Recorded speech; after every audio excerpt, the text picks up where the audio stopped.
Yan po, pag dinidiinan. Hindi siya masakit kahit diinan po. Okay, relax lang po. Pangalan?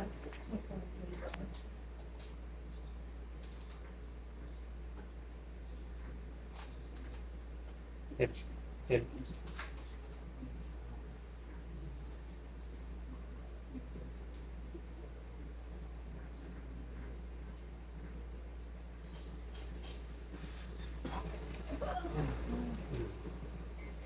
Pangalan?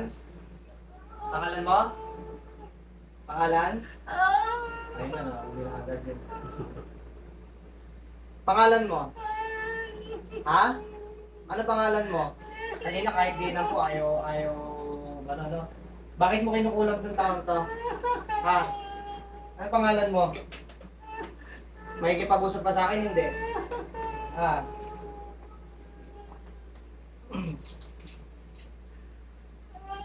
Ano pangalan mo? Ha? Ano pangalan mo? Ha? Ano pangalan mo? Ha? Ano pangalan mo? Hindi mo alam, o imposible yan, hindi mo alam pangalan mo. Tao ka o espiritu? Hindi ko alam. Ha? Anong hindi mo alam? Pero alam mo magbigay ng sakit sa tao. Ha? Bakit mo binibigyan ng sakit to? Bakit mo binibigyan ng sakit? Ha? Anong wala?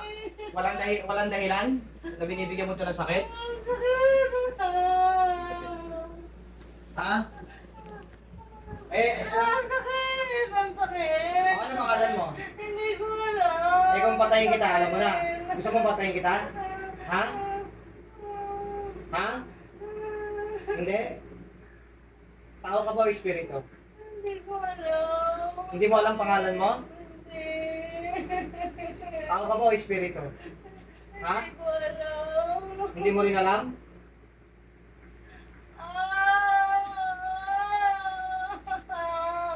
Ayan, alam mo. Hindi. Aray ko, Ha? aray ko, aray ko. Ano pangalan mo? Hindi ko alam. Hindi mo talaga aminin. Papatay na lang kita. Ha? Sakit. Ha? Aray ko.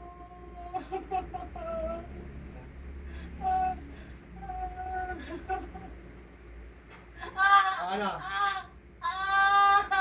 Makikipag-usap ka na sa akin, hindi? Sakit, ang Ha? sakit, hindi. Ikaw na ayaw mo makipag-usap, ha? Sige. Ang sakit, ang sakit, ang sakit. Gusto sana papakaminin ko, eh, no? Aray ko, Kasi lang, ang sakit. Kasi pagka ganito po, pag ayaw umamin talaga, hindi talaga yan gustong tanggalan ng sakit. Minsan yan, magsisinungaling pa yan. Pag mga ganyan po, no?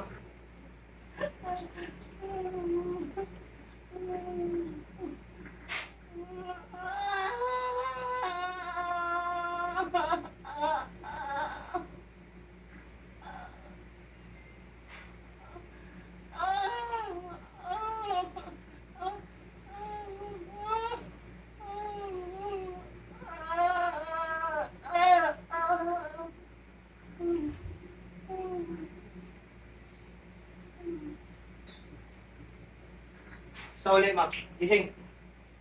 Oh, may naalala ka, ma'am, naghihiyaw ka sa sakit? O, yun, hindi ko po tinatanggal. Naghihiyaw sa sakit. May naalala ka, ma'am? Tinatanong ko pangalan mo, sinasagot mo, hindi mo alam. Sinaniban talaga si ma'am, no? So, kasi pagka ganun talaga, ibig sabihin, totoo may kumukulang po, tao yan, no? Kasi pagka ganun po talaga, ako umamin, hindi ko po binibitawan yan, no? Ibig sabihin, hindi po pasyente ang nasasaktan. Kaya hindi ko binibitawan. At saka kanina, umpisa pa lang, dinidiinan ko. Ano? Tsaka umpisa pa lang, pag napuputulan kasi ako ng ganito, ibig sabihin, ayaw ka talaga tanggalan ng sakit. Talagang di bali nang mamatay siya, basta di bali nang okay na mamatay ako, hindi ko tatanggalan ng sakit yan. Ibig sabihin, matindi yung galit. O kaya naman, inggit. Ganun lang naman yan eh. Sasama ng loob or inggit po.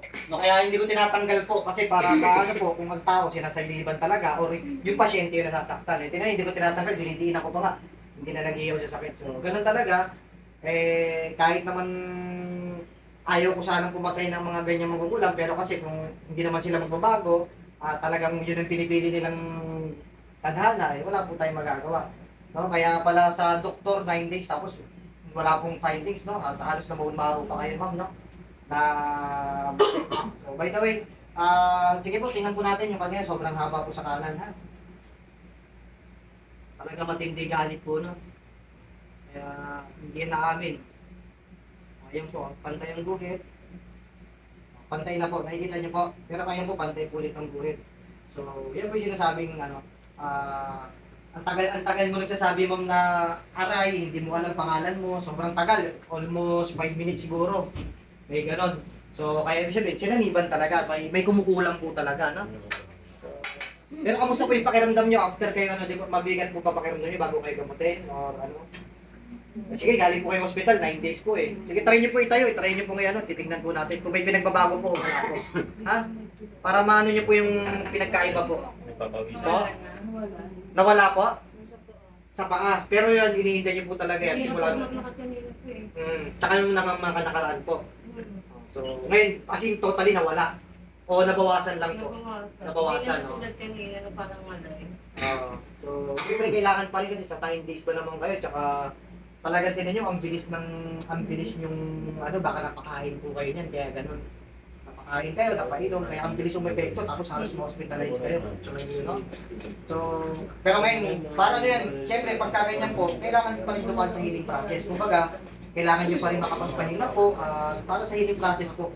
Pero malaki po yung pinagbago na guminhawa po. Nung mga nakaraan, iniinda nyo talaga yung sakit na yan. Umiiyak sa sakit po. Ipikit lang po.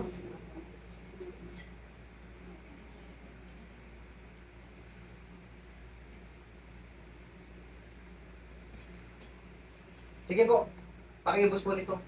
Pinagbabantay nga po sa inyo, naiiyak eh. Kasi gusto siyang tulungan, gusto niyang kontrahin. Kaso nga lang, ibig sabihin, si ma'am kasi sinabi, hindi mo kasi ako masyadong ina-approach sa buhay mo eh. Hindi mo ako masyadong pinapansin, kaya hindi kita matulungan ng 100%. Yan po kasi pag may mga good spirits, nagpaparamdam din po yan. Kaya mapapansin nyo, parang bumibigat bigla yung ulo niya. Ngayon po, no, kasi nakikita ko po yan eh, na nagpapaano na, kumbaga mahal na mahal ka, naiiyak siya. Kaso nga lang, ikaw kasi medyo pasaway ka, hindi mo masyadong ina-approach sa buhay ko, sa buhay mo, I mean, o hindi mo siya masyadong ina-approach na parang mabigay niya yung parang 100% niya na tulong. Bukod sa protection, yung, siyempre, swerte yan, dyan naman eh, tsaka blessings eh. Pero siyempre, yung protection, kasi minsan kasi, parang mga magulang po yan eh.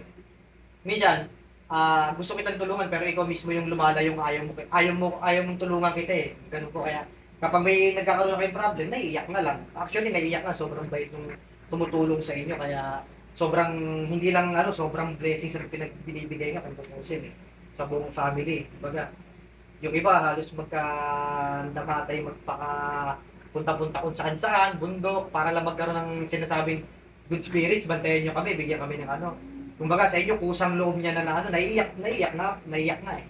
Na sabi, mahal na mahal, kaso lang, kumbaga, kailangan talaga, advice ko na lang po kayo about naman dun sa mga good spirits na gustong tumulong.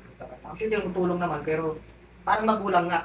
Hindi na ibibigay yung 100% na tulong kasi minsan tayo lumalayo sa ganung bagay. Sige po,